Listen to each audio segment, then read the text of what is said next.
மாவட்டம் பாபநாசம் தாலுகா திருமணங்குடி திரு ஆறுரான் சர்க்கரை ஆலையில முதல்வரின் கவனத்தை ஈர்க்கும் தொடர் காத்திருப்பு போராட்டம் 1279 நாட்களாக தொடர்ந்து நடைபெற்று வருகிறது.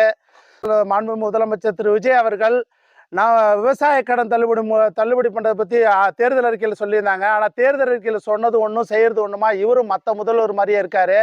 அதனால தொடர்ந்து விவசாயிகளுக்கு அவர் தேர்தல் அறிக்கையில் சொன்ன மாதிரியே அந்த விவசாய கடன் தள்ளுபடி செய்யணும்னு கேட்டுக்கிறேன். இது அவர் பண்ணியிருக்கிறது விவசாயிகளை ரொம்ப வஞ்சிக்கிற விதமாக எங்களுக்கு தோணுது. அதனால விவசாயிகளை அவர் தேர்தல் வாக்கில் சொன்ன மாதிரியே இந்த கடன் தள்ளுபடி செய்யணும்னு கேட்டுக்கிறேன். மாண்புமிகு அமைச்சர் ஆதவ் அர்ஜுனா அவர்கள் விளையாட்டை விட விவசாயத்தை விட விளையாட்டு கடினம் அப்படின்னு சொல்லியிருக்காரு. விவசாயிகளையும் விவசாயத்தையும் இழிவுபடுத்துகிற மாதிரி இருக்கு.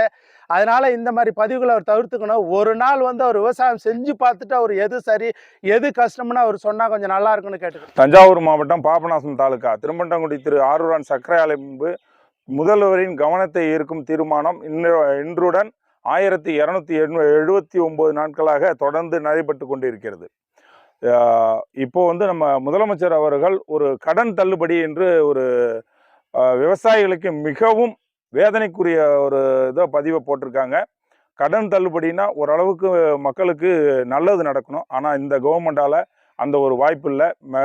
விவசாயிகள் மிகவும் நாங்கள் வருத்தத்துக்குரிய நிலையில் இருக்கோம். அடுத்தது இப்போ தொடர்ந்து விவசாயிகளை இழிவு செய்யும் விதமாகவே ஆதவ் அர்ஜுனா விளையாட்டுத்துறை அமைச்சர் அவர்கள் ஒரு விளையாட்டுத்தனமான ஒரு அறிக்கையை வெளியிட்டுள்ளார். அவர் கூறியிருப்பது விவசாயத்தை விட விளையாட்டு ரொம்ப கடினமானது என்று கூறியிருக்கிறார்.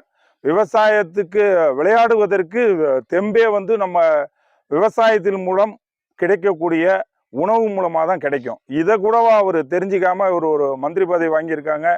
இதெல்லாம் இன்னும் பிற்காலத்தில் இவங்களோட பிற்போக்குத்தனம் எந்த அளவுக்கு போகுங்கிறத பொறுத்திருந்து தான் பார்க்கணும். இருந்தும் இந்த செயல் கண்டனத்துக்குரியது என்பதை நாங்கள் பதிவு செய்கிறோம்.